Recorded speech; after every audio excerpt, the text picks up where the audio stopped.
But एक stock जिस पर ऑलरेडी ब्रेकआउट हो चुका है वो है इन्फो एज।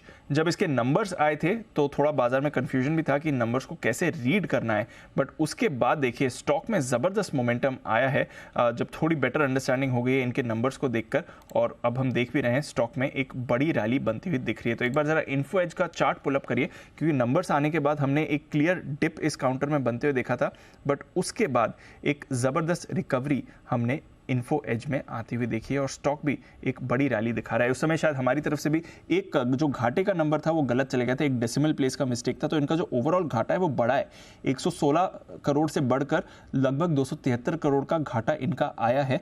बट उसके बावजूद हम स्टॉक में एक बड़ी रैली देख रहे हैं। क्यों हुआ है ऐसा, एक बार जरा कुशल से जाना जाए। कुशल, क्या हो गया इसके नंबर्स में ऐसा? देखिए, सबसे पहली तो एक बात ये है, बिजनेस के लिहाज से तो बहुत ही बेहतरीन प्रदर्शन हुआ है, उसके बारे में मैं आगे बताऊंगा, पर जो घाटा आप बोल रहे हैं ना बढ़ा है, उसका एक बड़ी वजह है क्वार्टर ऑन क्वार्टर बेसिस पर अगर आप अदर इनकम देखेंगे तो वहां पर पिछली तिमाही में 378 करोड़ की अदर इनकम आती हुई दिखी थी और अभी अदर इनकम नेगेटिव में आई है 435 करोड़।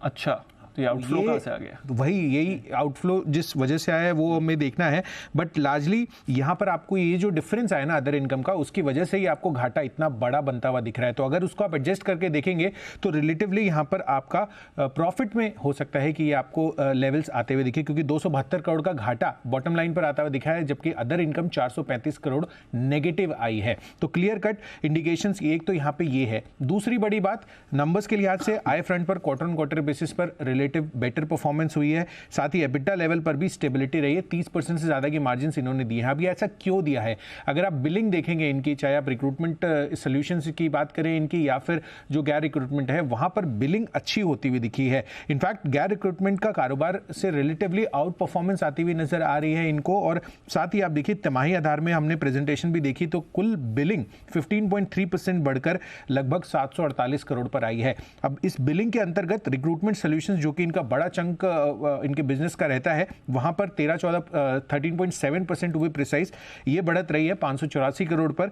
वहीं दूसरी तरफ आप देखिए वाई आधार पर शिक्षा और जो 99 एकर्स, इनके जो दो अलग अलग प्लेटफॉर्म्स हैं, उसमें 42.4% और 30.8% की ग्रोथ आती हुई दिखी है बिलिंग में। तो क्लियर कट यहां पर जो गैर रिक्रूटमेंट कारोबार है उनका आउट परफॉर्मेंस आता हुआ नजर आ रहा है। और साथ ही मैनेजमेंट ये भी मान रहा है कि जिस तरह से रेसिडेंशियल और साथ ही कमर्शियल स्पेस में तेजी आ रही है, उनकी बिक्री में तेजी आ रही है, 99 एकर्स एज अ प्लेटफॉर्म आगे चलकर और भी बेहतरीन प्रदर्शन कर सकता है।